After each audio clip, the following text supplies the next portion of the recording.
Hello, RSC viewers. We are entering week 20, or I guess I should say season 2, week 2. You've got your boy, Boss Rodella, and Mr. Rob here on the desk tonight, kind of recapping week 2. Rob, how's your night going? Nice going, man. Excited to talk about some trends and maybe even bring in a new segment, a new thought to some of the RSC stuff that we've been talking about. So I'm excited to get into that later too. Look, man, I'm all about new things, especially when it's going to be coming from you, my man. Let's, though, roll right into segment 1. Let's talk about our top 5 per tier. There's a lot of shakeups this week. I don't know if you noticed that. There's a lot of people who moved up pretty quickly and some people who dropped out of the top 5. But let's bounce right into good old Purdue standings. Top 5 Hurricanes sitting at 15-1. Crooked Capos sitting second place at 13-3. Interstellar 11-5. Viperfish in fourth at 10-6, and then Gummy Bears in fifth, rounding it out at 8-8. So immediately, what jumps out to me, right, is that the Hurricanes right there at 15-1 have the best record in RSC. No other team in any other tier even has 15 wins. So for them to be doing that, not only in RSC but in the highest tier that we have against the best competition, is pretty impressive. Well, I think a lot of it too. That's with the other team with lyrics, aren't they? No, that's the Viperfish.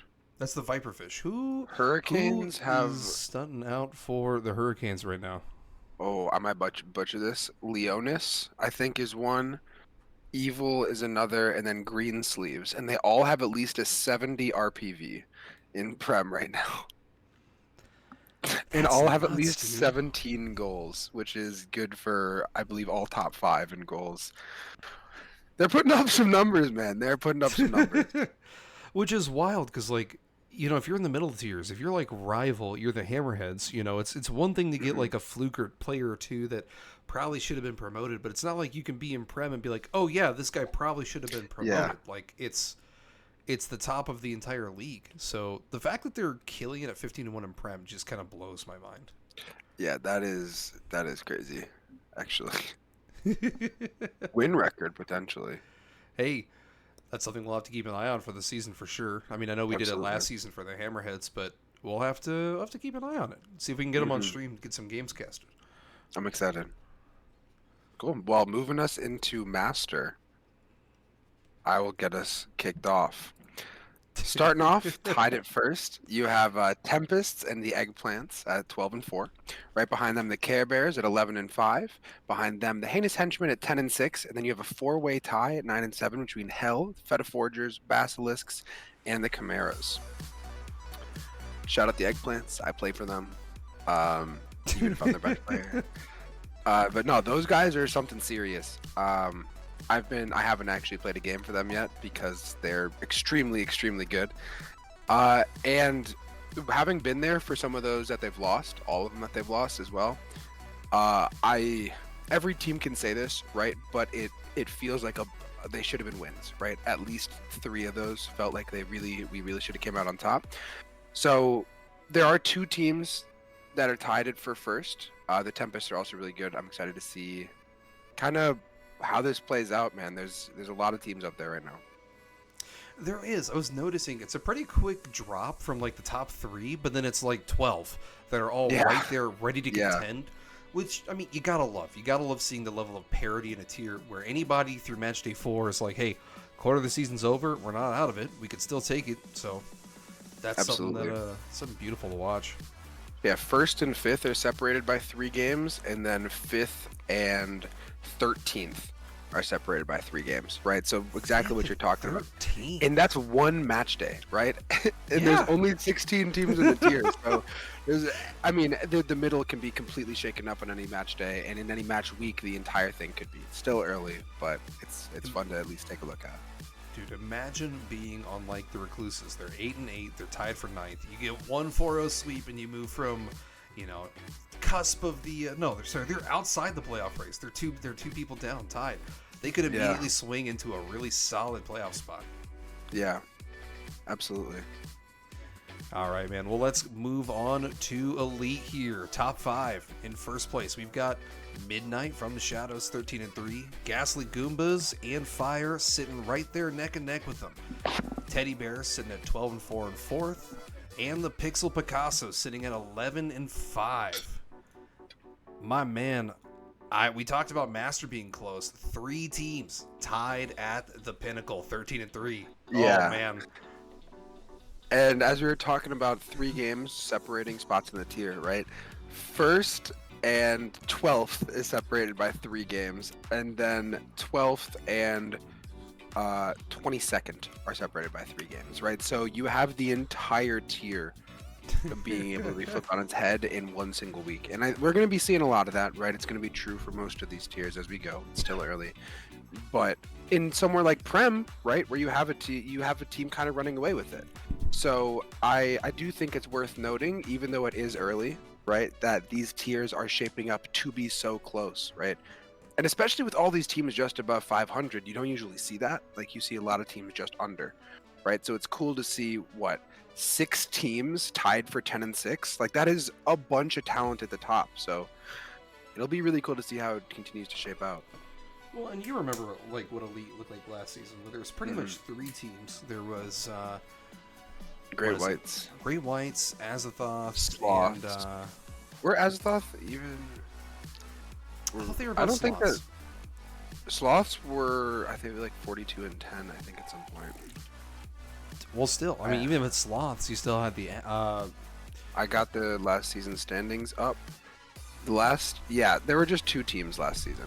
Great Whites at 53-11, Sloths at 50-14, and then there was an 8-game drop off to 42 wins, where you had the Goombas and Thunder tied. It definitely leads me to believe like we're either going to see a 3-way photo finish for the season, or we're potentially going to see one of these 3 teams really need to separate themselves and establish that they're the top dog in Elite. It is worth mentioning also that only one of them is in Lunar, right? So while I think that with a lot of conferences, I mean, granted, there's another team 1 game back, right? But if we're going to say that these 3 teams at the very top are the cream of the crop, that rhymed. Then it's worth noting that only one of these teams in Tier 1 is actually in a single conference, so it might be a little bit easier of a path for them, right? At the very least, 2 of these solar teams are going to have to go through each other no matter what. True. Well, my man, what you looking at in Vet? Things In rolling Vet, nice. we have our second best record in RSC at 14-2, the Sea Devils. Right behind them, tied, you have Banshees and Blues at 13-3. In fourth, you have Need for Speed at 12-4, and right behind them, in a 3-way tie, you have the Makos, Gorillas, and Gouda Gangsters, all at 11-5. I gotta say, every time I read the name Gouda Gangsters, I'm from Wisconsin. I love cheese. I think the Cheese Guild is a great franchise. I just get really excited. I think it's a great name. Hey, I'm not gonna lie, man. I like a lot of the punny names in RC. I like how it rocks. Even Need for Speed, right? I just talked about the puns and the fun, and I didn't mention Need for Speed. Like the bread. I don't know. I love what a lot of these franchises are doing with their names, and I think it's really cool. Anyway, back to the actual stats. You gotta shout out the bakery. They're being sitting on top of that leaderboard, my man. Absolutely. Shout out bakery. You have been killing it. Right there at the top, right? You were talking about it being a 3-way race in the tier above in Elite. You have 3 teams, right? All with at least an 80% win rate. 13-3, 13-3, and 14-2. So, I don't know, man. They're all kind of pushing ahead of the pack. 2 games ahead of 5th place, at least. All 3 are. So, really separating themselves early, and it'll be interesting to see if they can keep that up moving forward. For sure. Well, let's talk about a tier that's actually a little tighter of a race. Let's talk about Rival here. We're going to talk about a tier that's got 4 teams currently tied for first at 12-4. You've got Cursed, Tardy Tortoises, Necrotic Nerds, and the Swiss Swindlers all sitting atop of the pack here. And then the Vikings, the only team at 11-5. They are actually not sharing 5th place with anybody. Immediately what jumps out to me is that the Vikings are 11-5, right? But they're Mhm. 3-5 inside their division. So going to look at who they played. They are in Lunar Cloud, which is with no teams above 500. So what that tells me is that this team is inconsistent, right? Um, so it's really interesting to see a team being 11-0 against the rest of the competition, and then or 8-0 against the rest of the competition, and 3-5 against some lower quality teams. But immediately, what jumps out to you besides that, right, is those 4 teams tied in first. That just doesn't happen. 12-4. I mean, none of them are going too crazy. Means they're each holding each other back a little bit, right? There's going to be a really close race at the top in this tier. Oh, I thought we were going to talk about the fact that there's 2 teams in Solar Ember currently sitting at 12-4. That too. There's Like, yeah. it's nuts. And what I'm looking at here as well, I believe Cursed and Swiss Swindlers play on Match Day 5, right? Because that would be the last week of the in division play. Or In division, conference yeah. play. You're right. No, you're right. Okay. No, you're right. It's divisions and conferences are the bigger ones. You're correct. So I'm pretty sure this week we'll get to see Cursed versus Swiss Swindlers in a absolute matchup of just powerhouses sitting in their own division. We'll see who's maybe sitting above the other. Yeah, let me confirm that. I'm looking at that is in 2 days on Monday. That'll be interesting. I'm really excited to see that. Man, what a fun tier. And I know, I mean, you got some teams right under them, right? Like, personally, I'm biased, right? The Carrots just lost that series 1-3 on stream. We'll talk about that later. But I think that they're a team that can vie for a championship with a little bit of improvement. And I'm sure there's a lot of other teams at 9-7, 10-6, 8-8, even worse than that, right? That feel the same. So I'm very excited to see. I keep saying that, right? But like, it's exciting to see tiers that are so close, and we'll see who comes out on top. We'll see what makes that little difference. Fair point. Fair point. Well, I will get us headed into Challenger. This one, not quite the parity at the top. Not 4 teams, but just one with the top record at 13-3. A Slice baby. Wow, we are cooking with the names. Right behind them, tied. You have 12-4, Toucans and Penne Patrol. And right below them, also tied for 4th, you have Shinigami and Slow Starfish, both with a record of 11-5. So that's still pretty even throughout the top, but you have one top team and one top name really pushing ahead. I'm pretty sure when I was setting up this graphic, the only team that was actually still on this graphic when I started was Penny Patrol, who was first in the last weekly standings. So everybody else actually supplanted somebody else to get on that top 5 standings. So really a lot of turbulence this early on. A lot of teams kind of figuring out now, you know, how they're going to play, what's going to work well, and getting those dubs underneath their belt. Yeah,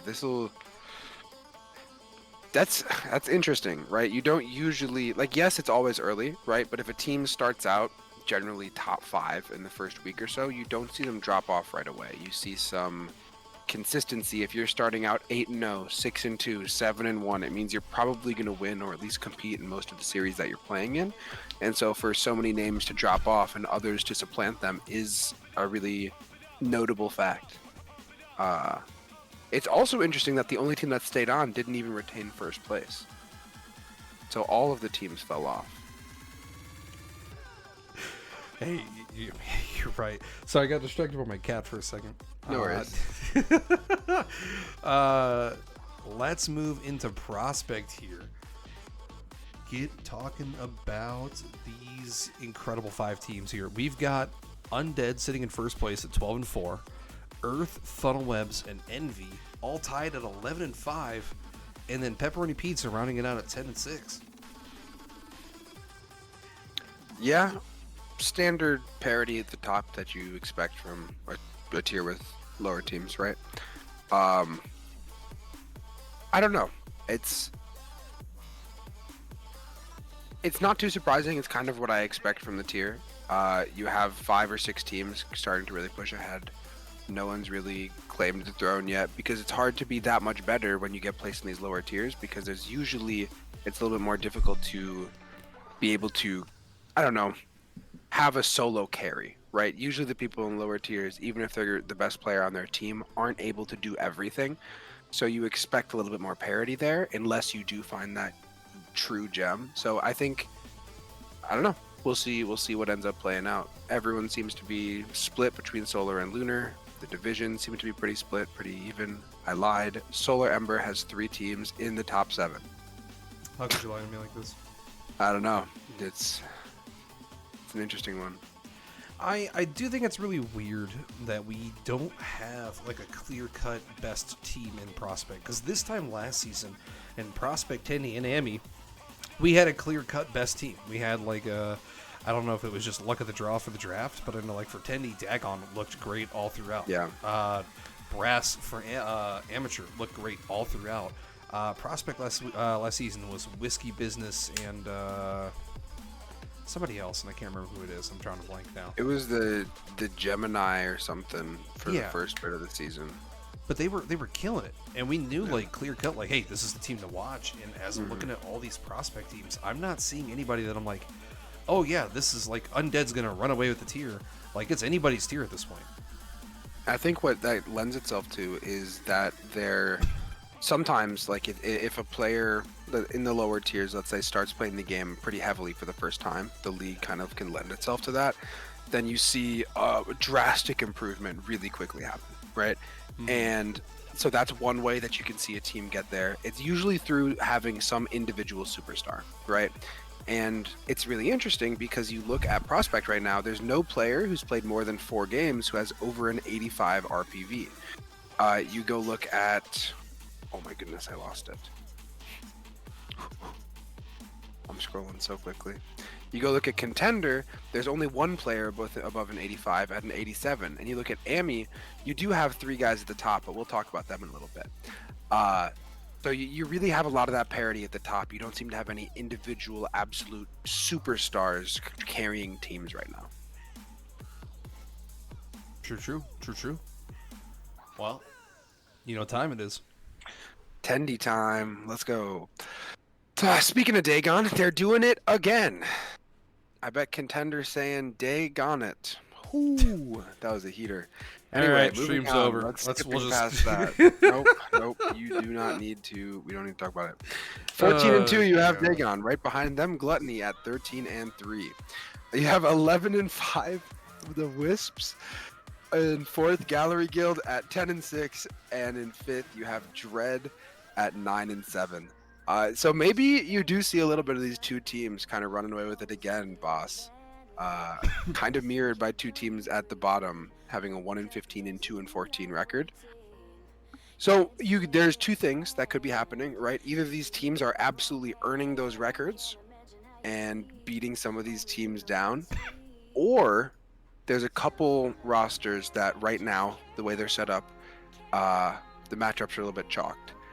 And if you're Dagon and you're just a pretty good team, not quite as good as your Sand 14 and 2 team, if you're playing some lower quality teams, you might be able to stack up some extra wins. So it's either that they've played some weaker opponents, or these guys are going to be contending for the title again. That'll be interesting. Well, and weirdly enough, Dagon and the Undead team there in Tendy, not 7 Deadly Sins, right? Dagon and Gluttony. They had actually, I believe, flipped before. So they were respectively in the opposite position going into this week. So kind of wild. Wisps were the only team that stayed quote-unquote stagnant. They stayed in 3rd. They didn't shift anywhere. I believe it's the only one I saw in the entirety of all 9 tiers that stayed in its actual position and didn't shift somewhere. Interesting. Weird. But no, it's wild. Like, it's just wild. Ooh, But also, something to note really quickly is that the Wisps at 11 and 5, their strength of schedule is actually 56%, which means that they've been playing teams on average that have a well above 500 record, and they're 11 and 5. So they might be. could be the It's early, sleeper pill. right? Yeah, that's a really interesting, because obviously the more wins you have, the lower win percentage the teams you play have, right? So for them to be 11 and 5, but have done that against mean, let me just check while we're here, actually. I have it up right here. They lost 1-3 to Dagon. They 2-2'd Ice, and they 4-0'd Gallery Guild. And they 4-0'd Cheese Pizza. So 3 of their 5 losses came to Dagon, and the other 2 came to Ice. How good is Ice? They're 8-8. Okay, so I don't know. That's interesting. We'll see. 11. That's a better than your average 11-5, but it speaks well of Dagon. So True. Let's look into the AMI tier here. Let's look at the top 5. You said that like amateur. Okay, move forward. No more puns. Oh my God, Rob. We got a whole hour still. Go ahead, boss. Take us away.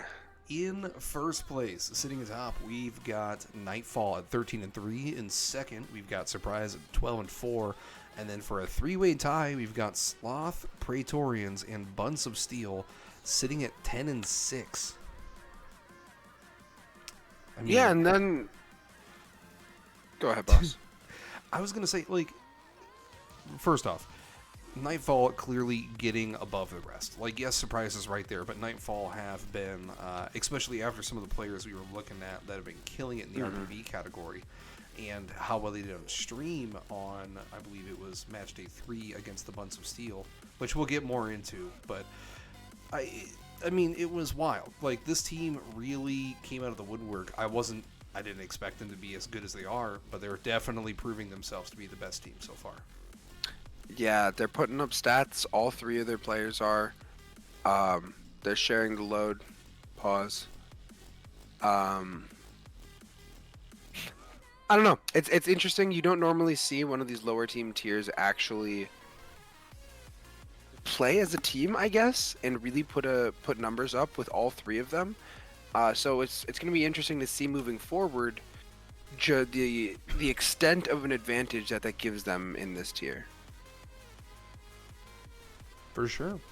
Well, that wraps up our top 5 for each tier quite nicely, actually. I think we're ready, though, to move right into our second segment here tonight. Let's talk about our stream game breakdown. Speaking of which, I know you wanted to get really big into the Nightfall with a Buns of Steel matchup, talking about that RPV.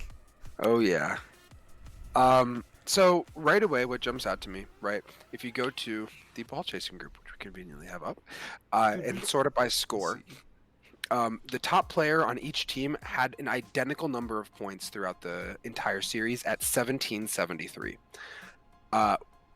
Nuts, right? So I don't know. That speaks really highly of /Fabo, Get to Choppa. We talked about him. That's a funny dude.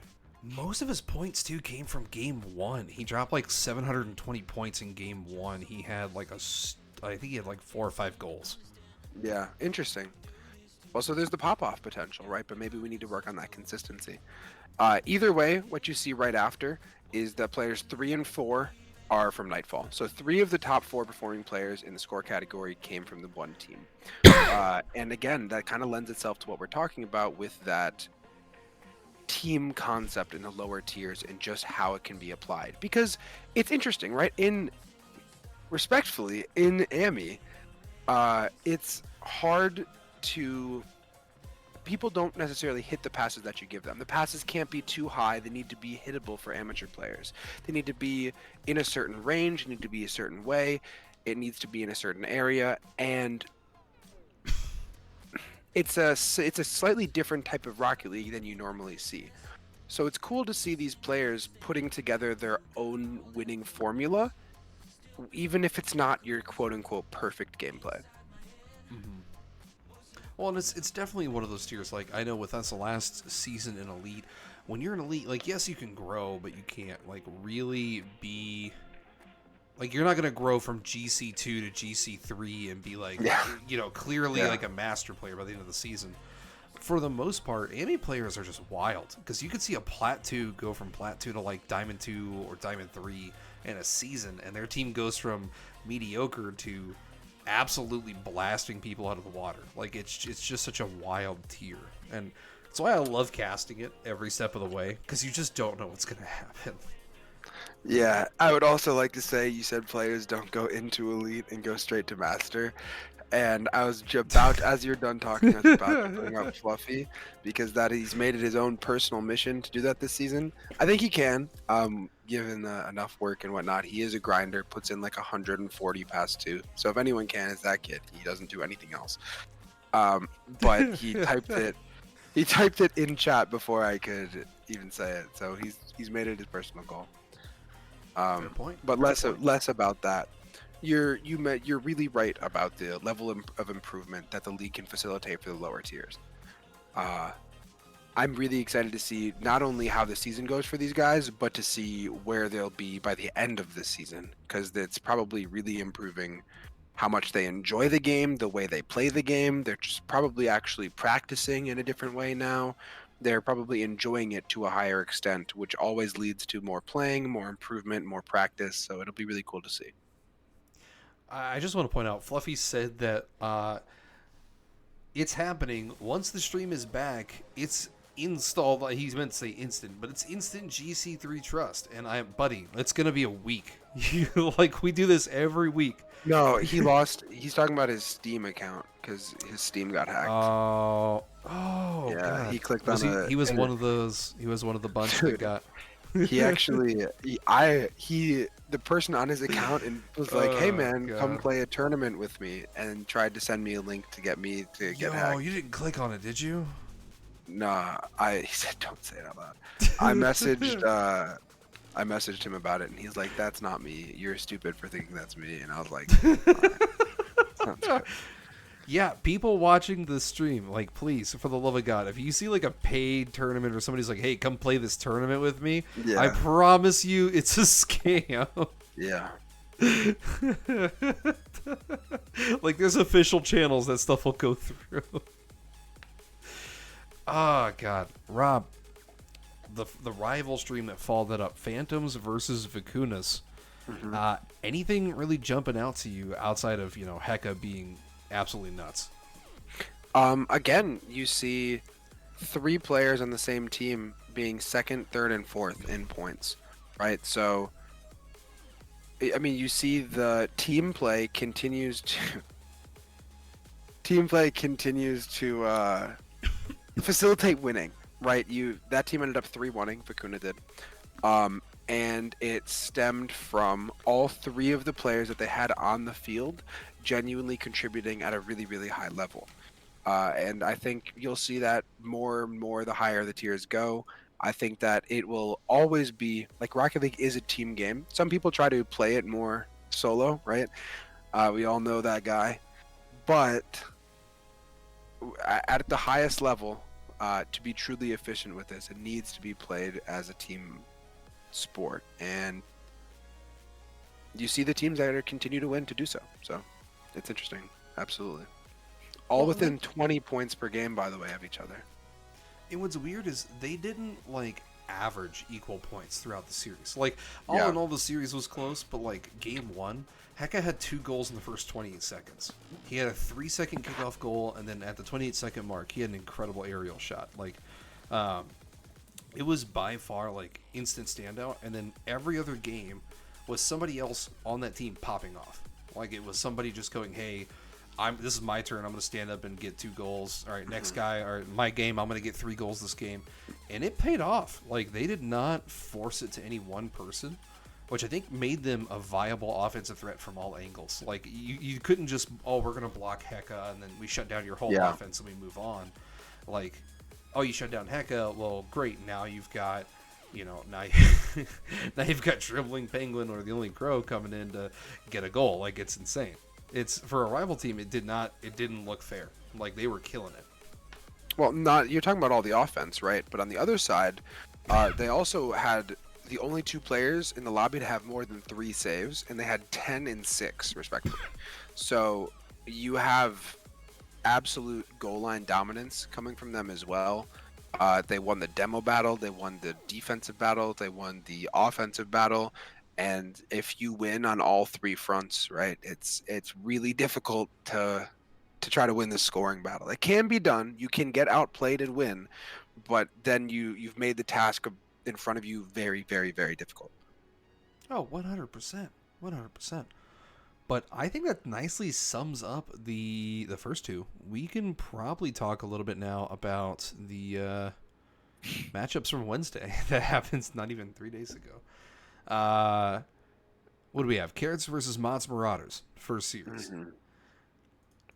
Standout performance by far that entire series from Laban. Not only getting it on the score, but it directly translated to wins throughout the series. Like we were talking, we made our predictions beforehand.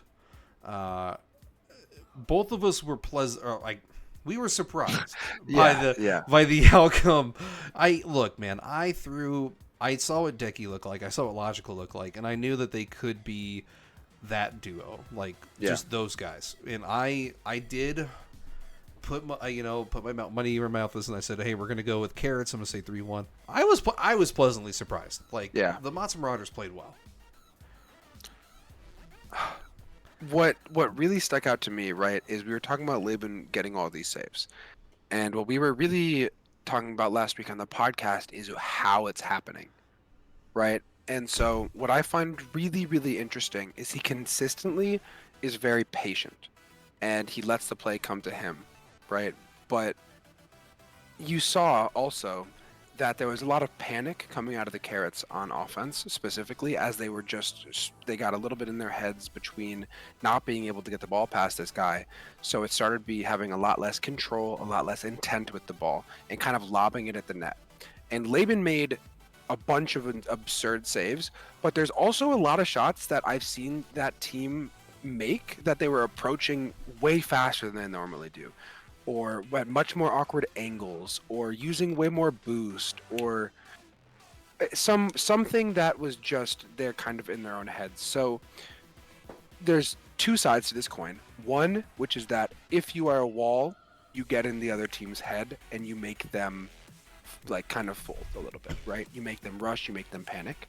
The other is that I think if the Carrots didn't get in their own heads as much, you do see a lot more goals, right? Decky, again, 1500 something peak, extremely mechanical. He ended up shooting 0 for 7 in the series. I do not think that if this series happens again, Decky ends up with 0 goals. And Well, and it happens. granted, People have an awkward yeah, off night every once in a while. yeah, absolutely. And that could be chalked up to what it is, right? But when talking about what these teams are, I think that this is a matchup you'll probably see. I don't know exactly what the conference and division and how the seeding will look up, but I'm expecting this to be a possible playoff matchup as we move forward. I think there's going to be a lot of talent in here. Carrots and the Monster Marauders are both from Lunar Mountain, so they will realistically see each other pretty quickly. Like they'll see each other at least one more time in the regular season, and potentially one more time in the playoffs.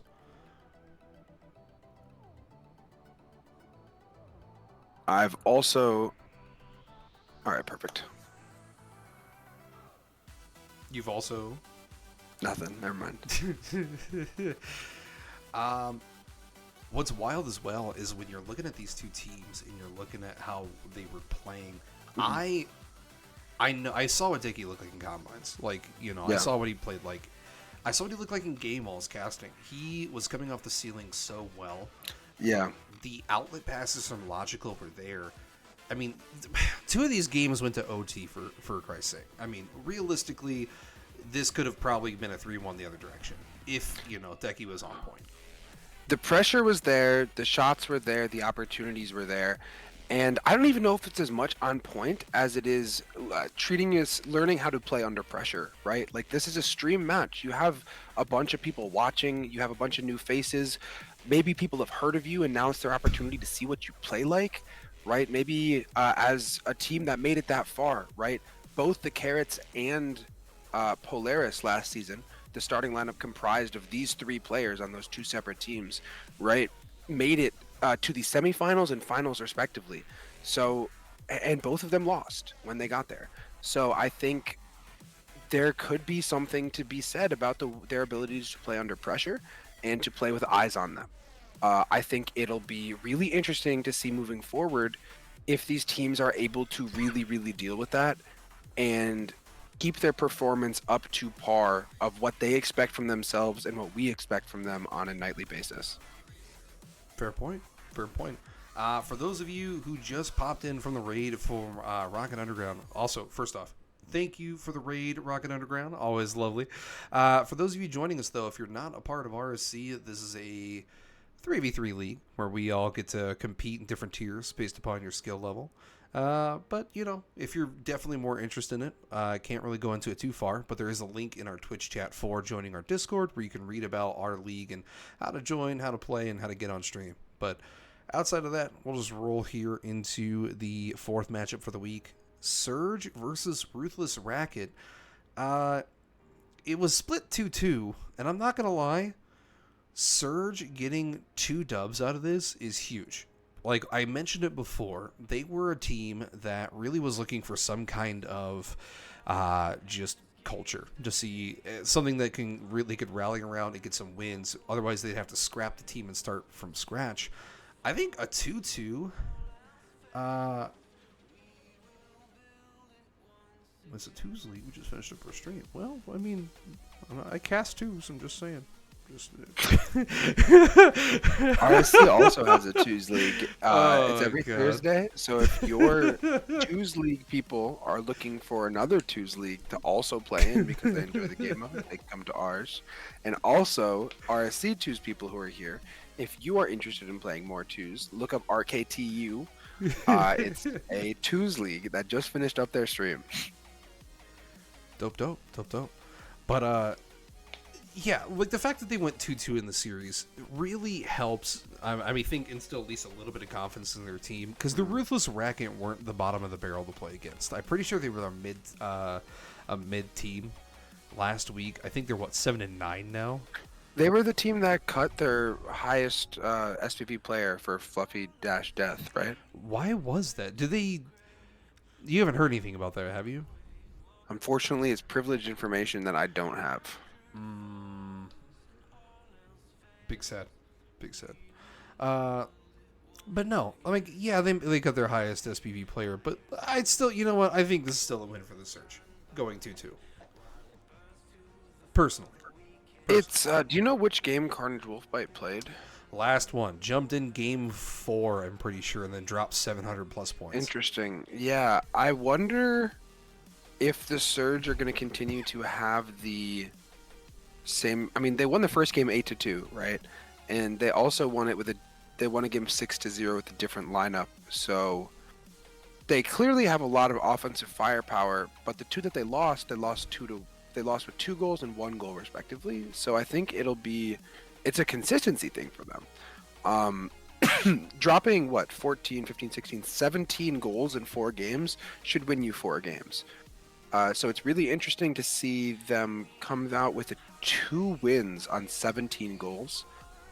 Maybe I don't know know why it happened. What happened with the rotation? I'd have to look back at it. But I know like casting games 2 and 3, they gave up the midfield terribly. I don't know why their offensive playstyle changed, but it did. It shifted from a realistically solid approach where they were shoving through the midfield, getting it off the corners in the backfield, passing it to their teammates, to all of a sudden they just couldn't get it off their third. And yeah, they gave up a lot of shots and it translated into I think 6 goals between the 2 games. Mm-hmm. Like that's wow. If you sort all of the players by average shots, the top 4 are on Surge and the bottom 4 are on Ruthless Racket.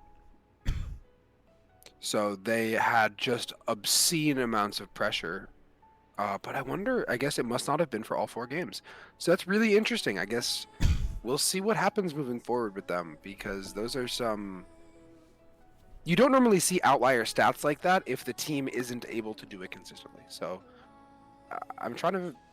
They could be that one step away from being a top tier team. Then, yeah, they get that consistency down. Could be a threatening option. I think so too.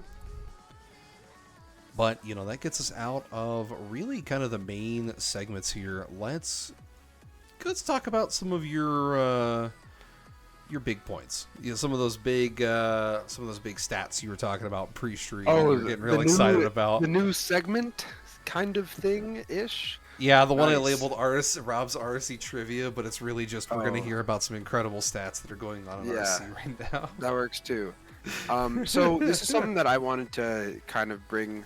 I mean, this is already done in some capacity with a committee that we have called the Recognition Committee, which is awesome. And they do a bunch of stats and records and all of that. So it's all tracked for RSC, if you didn't know. And there's a player and team Hall of Fame. It's really, really cool. So doing our own thing on this one, I just pulled up some numbers that I think are some kind of record watches. And so going through tier to tier, I have some for Premier, Master, Rival, Challenger, and Contender. Starting, boss, where should we start? Contender or Prem? What are you feeling? Let's start with Prem and we'll finish with Contender. Cool, let's do it. Starting in Prem, the all-time assist record is 59. You have a player who, through 16 matches, Wicked has 22 assists.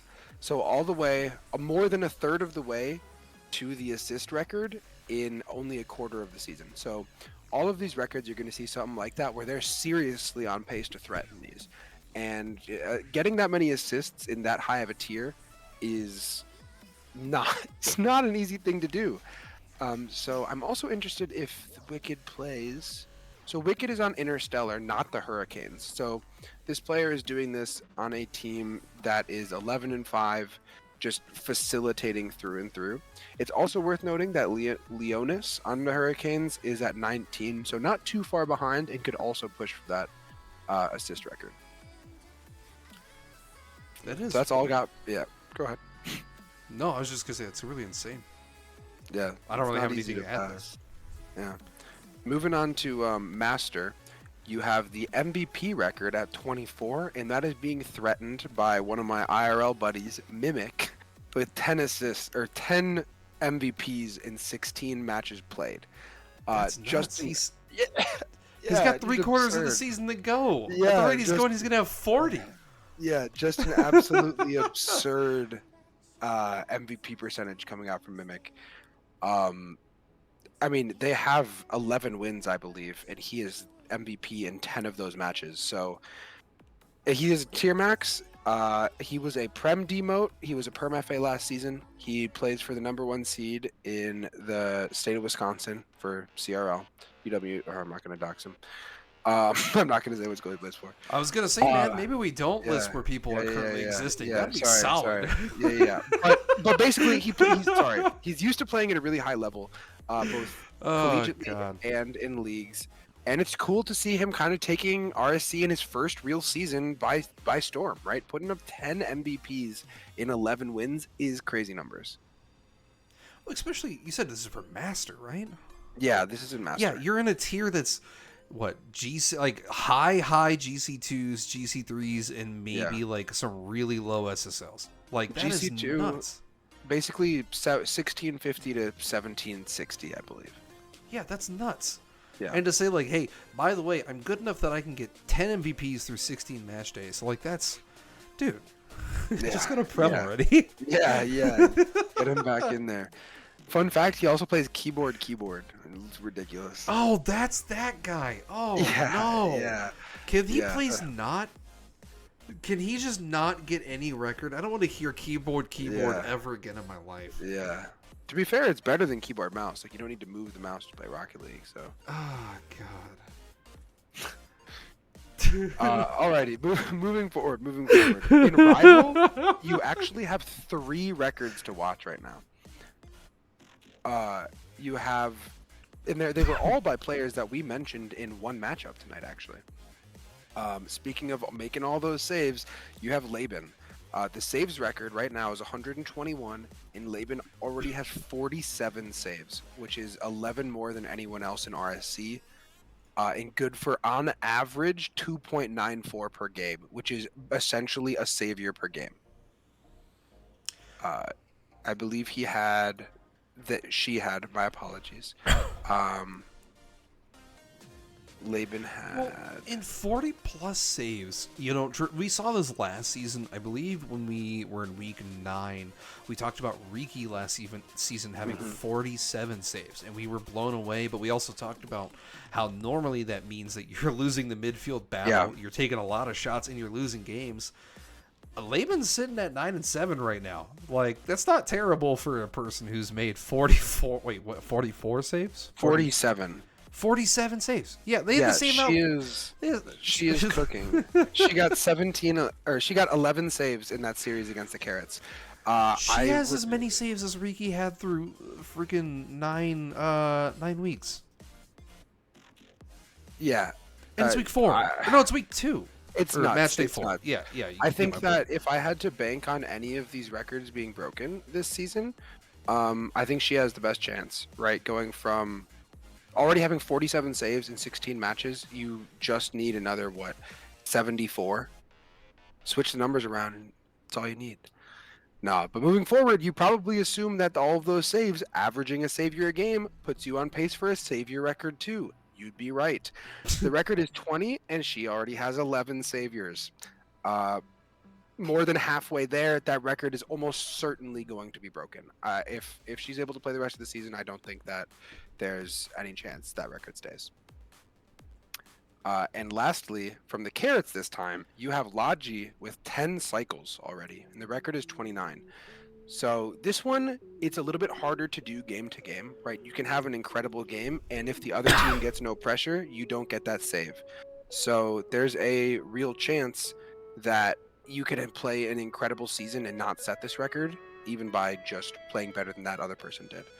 So it's less game to game, but we'll see exactly how that shapes up for Logi. Lots logical. Well, and it's really streaky because like if your team decides to start, all right, you're scoring a lot, we're going to rotate back and play a little bit more defense, your chances of getting cycle are kind of eliminated a little bit since you're not getting the opportunities for passes or the ability to sweep in for the saves. So yeah, that's gonna be a tough one to follow. We'll have to see at the midseason point what it looks like. Absolutely. Moving us into Challenger. This one is an interesting one. It's also an assist record, like we mentioned earlier for Prem. The record is 62, and Pink Pepper 13 already has 21 assists. That is a lot more than anyone else in Challenger, especially because in the lower tiers, in the lower tiers, people don't pass like that. So that's really impressive. I have this up right. What team are they on? They are on Shinigami. Huh. That explains why they're 11-5 right now. Yeah, absolutely. The second most assists in Chally is 15. Gosh. So having 6 more assists than anyone else in the tier that's a lot. That's a lot of assists, yeah. Just putting up numbers, right? So, and then the final record to watch is in Contender. The goal record. So this is one that everyone always loves. The goal record is 85, and there is someone named Light MCCYT, quick promo for him, performing well enough where we get to shout out their YouTube, I guess. At 31 goals in just those 16 matches. So almost 2 goals per game already. Nobody has more than 25 goals in all of RSC, and Light is already at 31. So that goal record might be one to fall, and it'll be really cool. Those are the most exciting ones to watch. Who set that goal record for Tendy? That is something that I will include in the future of these. Let me see if I can look it up real quick. I got it already. Goal record was set by Satch Malone in season 9 on the Roaches.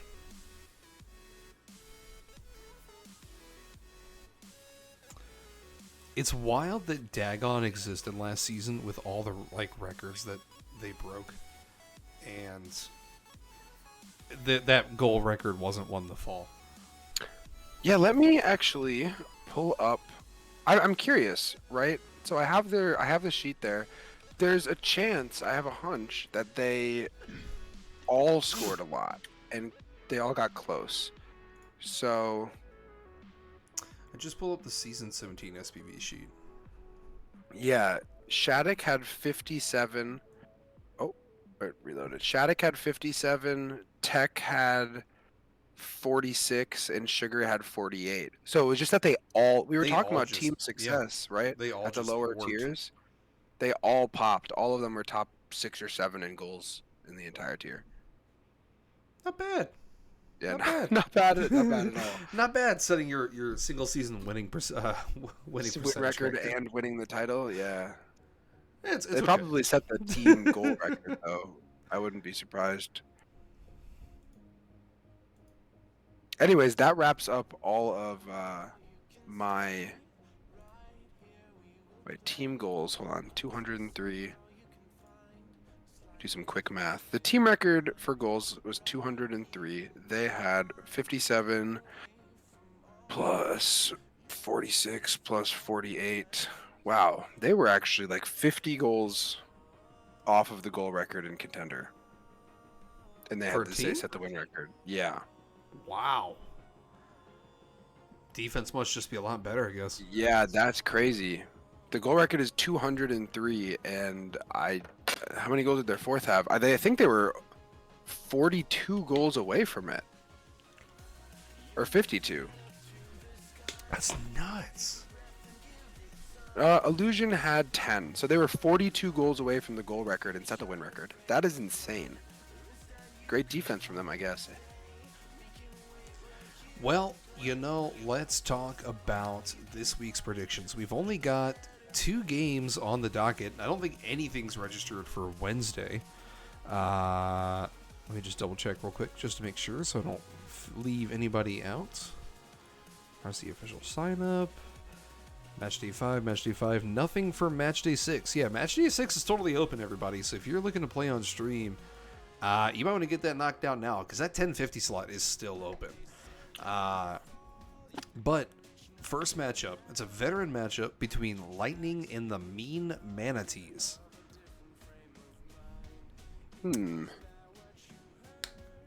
First Let's off, see Tech here. mentions that each Dagon player didn't play enough games. Sugar and himself were both one cycle away from their record, but they each missed 10 games or more. Imagine if they both broke it and only one of them got to be on the sheet, because like if Tech broke it by Oh, 4 dude, and Sugar broke it by 3 or that would be something, and Tech just got no rough. recognition, yeah, that would be so unlucky. I apologize. Who did you say it was between? Lightning, who are 9-7 and currently Hmm. in a 6-way tie for 10th, and the Mean Manatees, who are 8-8, currently in a 4-way tie for 16th. Interesting. That should be a pretty solid matchup. I'm checking the SBV charts to see if there's anyone really putting up numbers on either of these teams. I think the leader that we're going to have right now is Ditto at a 68 RPV. They seem to be a pretty all-around player.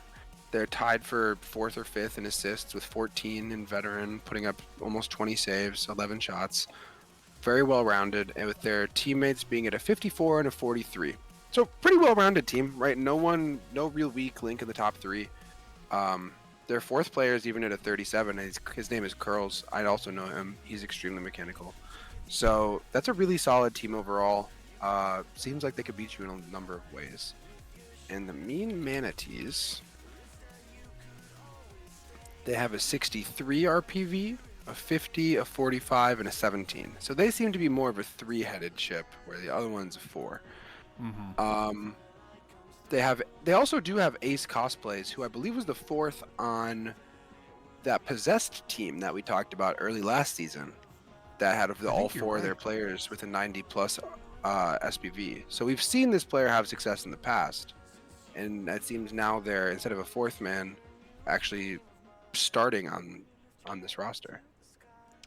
I do want to point out they're both within that Ocean division. Obviously, this is the last week of Ocean Hmm. or the in division play. Uh, Lightning are currently leading their division at 9-7. Grizzly Bears and Mean Manatees are both 8-8, and then Merciless Mob are 6-10. So Lightning and Mean Manatees here have a really good chance if they can take a 3-1 on the other team or potentially a 4-0 sweep. They can assert themselves as head of their division going into just regular in-conference play. And not only that, but the head-to-head matchup with them all both being and having so many teams right there at 500 or just above, having that head to head could be the difference between making playoffs and not if you have two that are vying for that wild card spot. For sure. For sure. What do So what are you... you? Oh, Okay, I will do okay. You know what? interesting. I Yeah, you make you go go first this first time. all the time. Yeah, I make you go first all the time. I'll go first. Mhm. Um, when I'm looking at these two teams and I'm looking at their previous strength of schedule, I'm looking at the fact that the Mean Manatees, even though they're 8-8, they share the exact same strength of schedule as the Lightning. They're both at 0.406. Or sorry, no, they're both one's at 466, one's at 492. Merciless Mobber at 492. I wrote that sheet wrong. Mean Manatees having that slightly better strength of schedule. I know it's a 1 game difference, but I do think the Mean Manatees can pull a 3-1 here and kind of get a little bit of an upset, supplant Lightning as the top of their little division there, and potentially get emboldened going through the mid part of the season. That's fair. Using standard Pokemon logic, I'm gonna have to take Lightning over the Manatees. Electric just is way too good on water. Oh God. Not only that, but they have a player named Typhoon, and a Lightning Typhoon sounds like it would be a crazy effective against a single Manatee. So I'm gonna have to go with the Lightning. Not just because of their name, by the way. I think it's because they have two players at that 55 plus RPV spot, right? And I think that being above 50, yeah, we have a ditto in our chat actually right now. Being above that 50 threshold in my eyes is kind of the most important thing. The Manatees also have a player at 50.8, so it's not much of a gap, right? But you look at the top player in numbers on each team, Lightning has him edged out by just a little bit. You look at the second player on each team, Lightning has him edged out by just a little bit. And you go to the third player on each team, and it's a 45 versus a 43. So the third most productive stat-wise player on the Manatees does make a little bit of ground up, but I think it sounds like it's gonna be really close. The records are close, everything is close, but I think Lightning edge it out. If I have to pick, I'll go 3-1, but I would not be surprised to see a 2-2. Okay. Final matchup that we can talk about, since we don't have anything else registered, because RSC people be slacking on registering for match days. Let's talk about the Shock versus the Slow Starfish. Shock, we saw earlier in the season play against the Strawberries on the opening match day. Enigma, that would be Lilo, and who was the other person? Why am I drawing a blank here? Yagi? Yagi, thank you. Yeah. A team that really looked like they could potentially, be a little higher up in the leaderboard. I believe they're currently 8-8. Realistically, if they didn't lose that 3-2 from Lilo DCing, they could be 9-7. They'll be playing against the Slow Starfish, who are 11-5. Oh, wait a second. Hold on. I believe that is Iwakami? I think so, yeah. Yeah, it is. I think that's that's super funny. That's Ewu. That's the majority of my Jolly team. I can't pick against them. Oh, but they have Oak still, so I might have to pick against them actually. Hold on. It might be an Okiana's gap in the other way. Might be they might 1-3 because they have him. The shade. The shade. Nah. I'm trolling. They've all been talking about how well they've been playing and how excited they are. I do believe that they're making a roster move this week though. Inside scoop. No, never mind. I don't know anything. You never know. I don't know. But a team that's 11-5 seems to be cooking. They have a lot of chemistry. You know that. They're excited to play together. They like playing together. It's hard for that team to underperform or perform poorly. So, it's, what are you thinking? I think it'll be a 2-2. I think from what I've seen on replay, I watched the entirety of that matchup between the Shock and the Strawberries. The Shock were playing stupidly fast, and Lilo was incredible, especially coming off the ceiling and in the air. I think there's a really solid chance that that pace of play is going to catch this slow Starfish team off guard, and maybe drop a quick attack or two. Oh, whoa! So Another hey, Pokemon reference. Look, Yeah. I do actually think that speed is going to affect Their other team's extreme mental. speed. Oh god. Okay. I think that if they can harness it, sure.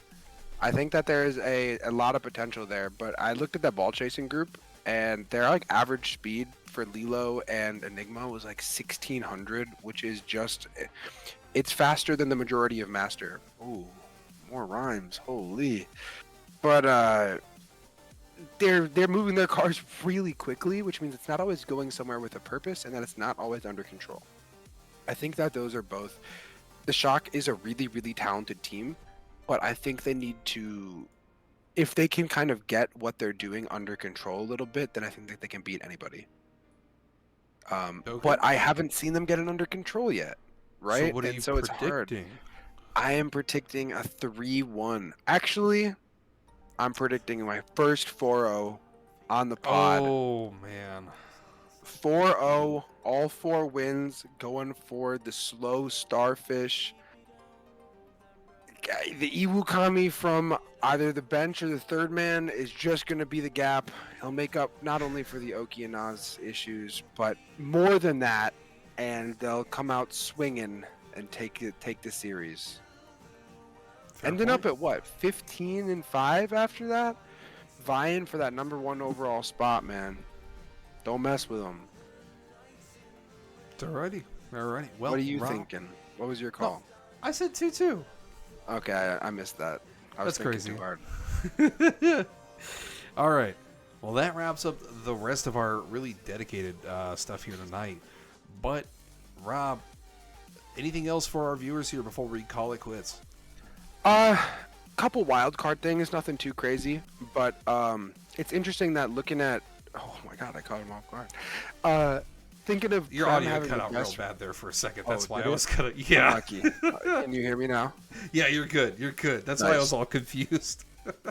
So last thing is that you look at the best record in the league. It's what you'd expect to also be in Dondo, to also be in the same tier as the worst record in the league. And it's really interesting that those both exist in Premier, 15-1 and 0-16. Right, our only winless team coming from the minty fresh double mint unlucky.